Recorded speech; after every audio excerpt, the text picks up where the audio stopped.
সুপ্রিয় সুধী, আসসালামু আলাইকুম। আপনারা যে যেখান থেকে দেখছেন আপনাদের সকলকে জানাচ্ছি আমি আন্তরিক অভিনন্দন, শুভেচ্ছা।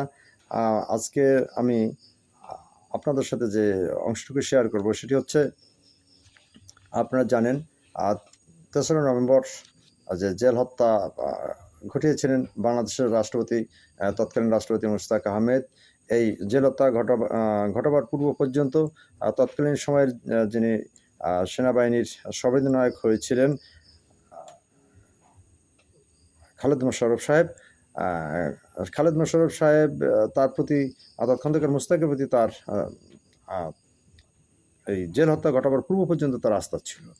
তিনি তাকে খুব একটা অপছন্দ করতেন না, কিন্তু তার সঙ্গীয় যে কর্নেল শাফাত জামিল, তিনি পূর্ব থেকেই তাকে পছন্দ করতেন না বা বিশ্বাস করতেন না, যেহেতু শেখ মুজিবুর রহমানের হত্যার সাথে তিনি জড়িত ছিলেন। এ বিষয়ে এই কারণেই তার প্রতি তার বিশ্বাস ছিল না এবং তিনি তাকে অপছন্দ করতেন বা ঘৃণা করতেন। কিন্তু কোনো সুযোগ সৃষ্টি হয়নি বলে তিনি তার বিরুদ্ধে কোনো পদক্ষেপ ইতিপূর্বে গ্রহণ করতে পারেননি। এবং বিশেষ করে যখন এই ঘটনাটি জানাজানি হয়ে যায়, অর্থাৎ ৩রা নভেম্বর যে জেল হত্যা সংঘটিত হয়েছিল, সেই জেল হত্যার ঘটনাটি যখন জানাজানি হয়ে যায়, তখন থেকে ব্রিগেডিয়ার জেনারেল খালেদ মোশাররফ, অর্থাৎ পরবর্তীতে যিনি মেজর জেনারেল হয়েছিলেন, সেই মেজর জেনারেল খালেদ মোশাররফ সাহেবও তাকে অপছন্দ করতে শুরু করেন এবং যার ফলশ্রুতিতে তাকে রাষ্ট্রপতি থেকে বাদ দিয়ে নতুন রাষ্ট্রপতি কীভাবে নিয়োগ করা যায় এই সংক্রান্ত বিষয়ে তিনি নতুন করে ভাবতে শুরু করেন।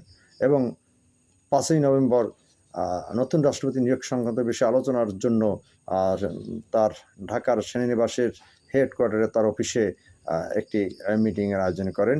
সেই মিটিংয়ে বাংলাদেশ নৌবাহিনীর প্রধান, বিমান বাহিনীর প্রধান, পুলিশ বাহিনীর প্রধান, রক্ষী বাহিনীর প্রধান, ডিজিআইএফের প্রধান, অ্যাটর্নি জেনারেল সহ আরও কিছু সামরিক বেসামরিক কর্মকর্তা থেকে ডেকে তিনি সেই দিন তার অফিসে বসে মিটিং করেছিলেন কিভাবে নতুন রাষ্ট্রপতি নিয়োগ প্রদান করা যায়, এই নতুন রাষ্ট্রপতি হিসেবে কাকে নিয়োগ প্রদান করা যায় ইত্যাদি বিষয় নিয়ে আলোচনা করেন। এবং সেইখানে তৎকালীন সময়ের বিচারপতি আবু সাদাত মোহাম্মদ সাইমকে বাংলাদেশের রাষ্ট্রপতি হিসেবে নিয়োগ প্রদানের জন্য তারা সারাদিন মিটিংয়ে ব্যস্ত থাকেন। এভাবে সারাদিন মিটিং করে 5 তারিখ সারাটা দিন তারা এভাবে কাটিয়ে দেন। এভাবেই তাদের 5 তারিখ রাষ্ট্রপতির নিয়োগ সংক্রান্ত বিষয়ে আলোচনা করতে করতেই তাদের সারাদিন পার হয়ে যায়। কিন্তু সারা পৃথিবীর সাথে তার আর কোনো যোগাযোগ করবার ফুরসত সৃষ্টি হয়নি, কিংবা তিনি সেভাবে চিন্তা ভাবনা করেননি। 5ই নভেম্বর সন্ধ্যায় খন্দকার মুশতাক আহমেদ, সেনাবাহিনীর ডিফেন্স স্টাফ প্রধান মেজর জেনারেল খলিলুর রহমান, সেনাবাহিনী বিষয়ক উপদেষ্টা এমএজি ওসমানী এবং মন্ত্রিসভার কয়েকজন মন্ত্রীকে নিয়ে বঙ্গভবনে তিনি মিটিং করতেছিলেন। এবং সেইখানে বাংলাদেশের সেনাবাহিনীর প্রধান মেজর জেনারেল খালেদ মোশাররফ সাহেবও সেইখানে উপস্থিত ছিলেন। এই মিটিং করতে করতে তাদের রাত আনুমানিক 11টার মতো বেজে যায়, কিন্তু সেই মিটিংয়ে কোনো রকম কিছুই তারা সুরাহা করতে পারেননি। এই মিটিংয়ের মধ্যে দেরি দেখে তৎকালীন সময়ের যে খালেদ মোশাররফের সহযোগী যে সেনানায়করা ছিলেন, কর্নেল শাফাত জামিল, তিনি 4 জন সেনা কর্মকর্তাকে সাথে নিয়ে, অর্থাৎ 4 জন মেজরকে সাথে নিয়ে এবং 4টি স্টেন গান সাথে নিয়ে বঙ্গভবনের উদ্দেশ্যে রওনা করেন। বঙ্গভবনে গিয়ে তিনি প্রবেশ করেন এবং চিৎকার করে বলতে থাকেন, কোথায় খালেদ মোশাররফ, কোথায় খালেদ মোশাররফ। বলতে বলতে বঙ্গভবনের যেখানে মন্ত্রিসভার বৈঠক চলছিল সেখানে তারা চলে যান এবং সেইখানে গিয়ে শাফাত জামিল তিনি রাষ্ট্রপতির উদ্দেশ্যে বলতে থাকেন, আপনি একজন খুনি, আপনাকে আমরা রাষ্ট্রপতি হিসেবে মানি না, এভাবে যখন বলতেছিলেন, সেই মুহূর্তে প্রাণ ভয়ে মন্ত্রিসভার যে সকল সদস্যরা সেইখানে মিটিং করতেছিলেন, সেই মিটিং স্থল থেকে তারা সকলেই পালিয়ে যান। এবং এক পর্যায়ে মেজর জেনারেল এমএজি ওসমানী তিনি এগিয়ে আসেন এবং সামনে এসে বলেন, বাবারা তোমরা থামো, বাবারা তোমরা থামো, আল্লাহর রাস্তে তোমরা থামো, তোমাদের কি হয়েছে, তোমরা কি চাও, তোমরা যেটি চাও সেটি হবে।